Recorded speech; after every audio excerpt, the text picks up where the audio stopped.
Nahihirapan ka ba magdesisyon at natatakot ka na baka magkamali ka ng desisyon na gagawin mo? Papaano nga ba magdesisyon ng tama? Napakahalaga ng tamang desisyon sa buhay dahil malaki ang magiging epekto nito sa pangkabuuan ng buhay mo. Sa totoo lang, isa sa pinakamahirap na gawin ay ang magdesisyon sa buhay. Kasi nga, may pagkakataon na pwede kang mapahamak kapag nagkamali ka ng desisyon. Malaki ang parte ng pagde-decide mo sa buhay para magkaroon ng pagbabago sa buhay mo. Makikita na po natin yan sa una pa lang. Pinakita na ng Bible na kapag mali ang desisyon mo, mapapahamak ka talaga. So nakita po natin yung konsepto na yon na nung kinain nila Eva at Adan yung prutas na alam naman natin na pinagbabawal ng Diyos. Nag-decide po sila na kainin yung prutas na yon kahit alam nila na mali. So nakita natin yung consequence na nangyari. Hindi po naging maganda. Kaya mga kapatid, hindi po basta-basta yung pagde-decide sa buhay. Kailangan mag-decide ka ng tama nang sa ganon, hindi ka mapahamak sa desisyon na gagawin mo. Ngayon, papaano nga ba yung tamang pagde-decide sa buhay? Una, huwag ka magde-desisyon kapag ikaw ay puno ng emosyon. Madalas po dito nagkakamali yung mga tao kapag sila ay nagde-decide. Nadadala po sila ng kanilang emosyon. Sa totoo lang, nakakaapekto po yung ating emosyon kapag tayo ay nagde-decide. Kaya dapat binabawasan po natin yung bugso ng ating emosyon para po tayo ay hindi magkamali sa mga desisyon na gagawin natin. Tandaan nyo po na wag kayo magde-decide kapag kayo ay nagagalit. Hayaan nyo muna na humupa yung galit nyo bago kayo mag-decide. Huwag din po kayo magde-decide kapag punong-puno kayo ng lungkot o punong-puno kayo ng saya. Malaki yung chance na magkamali ka sa iyong desisyon kapag punong-puno ka ng emosyon. Hayaan mo muna na ikaw ay maging kalma at maging handa ang iyong puso at isipan bago ka mag-decide. Huwag ka rin muna magde-decide kapag alam mo na ikaw ay nagugutom o inaantok. Siguraduhin mo na okay ka muna physically bago ka mag-decide. Nang sa ganon, mas maging tama yung desisyon na gagawin mo. Pangalawa, alamin mo muna ang kalooban ng Diyos. Ito po ang dapat palagi kasama kapag tayo ay nagde-decide. Alamin mo muna yung kalooban ng Diyos sa mga desisyon na gagawin mo sa buhay.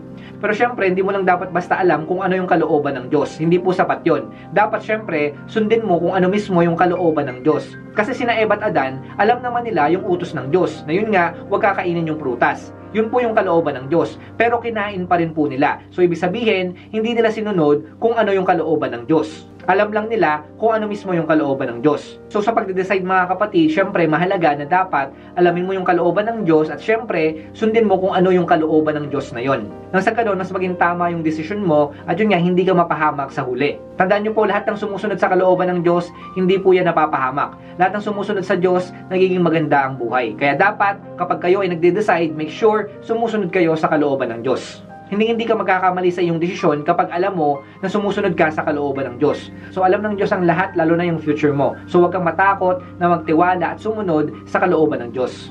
Pangatlo, tanungin mo yung sarili mo kung malulugod ba yung Diyos sa desisyon na gagawin mo. Lagi mo tatanungin ang sarili mo kapag gagawa ka ng desisyon sa buhay mo kung malulugod ba o matutuwa ba yung Diyos sa gagawin mong desisyon. Pag alam mo na hindi malulugod yung Diyos sa gagawin mong desisyon, syempre, huwag mo nang gawin yan, huwag mo nang ituloy yan. Pero pag alam mo na malulugod at gusto ng Diyos yung desisyon mo na yan, gawin mo. Alam natin na nasa tama kang landas kapag ginawa mo yon. Kailangan malaman mo rin kung gusto rin ba ng Diyos yung desisyon mo sa buhay. Hindi yung gusto mo lang.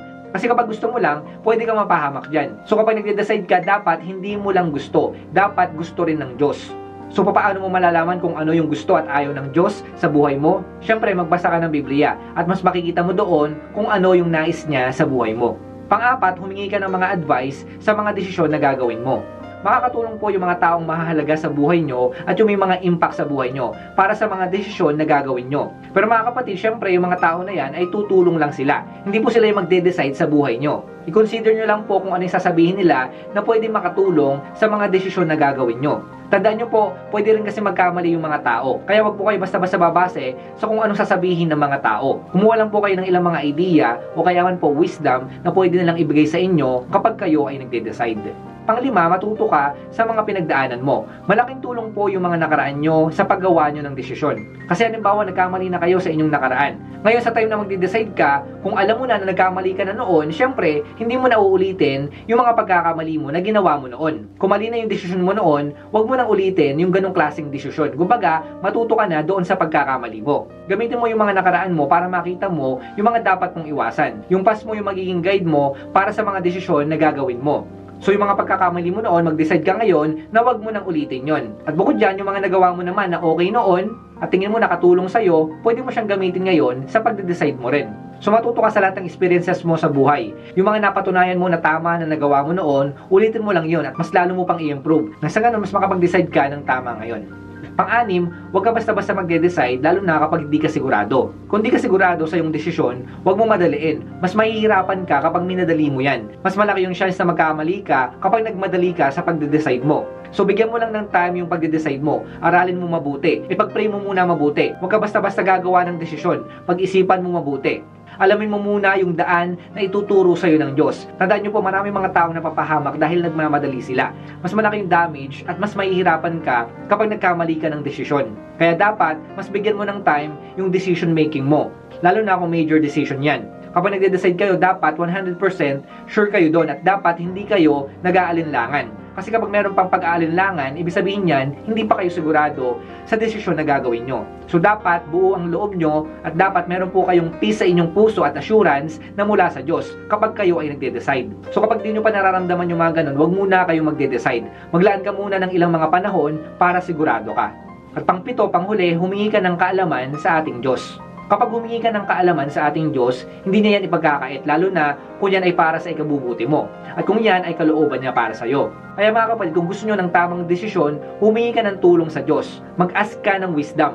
Huwag kang umasa sa sarili mo lang. Kahit gaano ka pa katalino o kahit gaano ka pa kagaling, wala pa rin po yan. Pwede ka pa rin magkamali sa desisyon na gagawin mo. Hindi ka perpekto. Ang alam natin na perpekto ay yung ating Diyos. So dapat sa Kanya ka humingi ng tulong. Tandaan nyo mga kapatid, yung wisdom na nanggagaling kay Lord, hindi Kanya ipapahamak. Hayaan nyo lang na yung wisdom ni Lord yung mag-lead sa inyo doon sa tamang desisyon na gagawin nyo. Kasi sa tulong ng Banal na Espiritu, mas makakapag-decide po kayo ng tama. Yung Banal na Espiritu yung mag-guide sa inyo. So yan mga kapatid, yung ilang mga dapat ninyong tandaan kapag kayo ay gagawa ng desisyon. Huwag nyo aalisin yung ating Diyos sa lahat ng desisyon na gagawin nyo.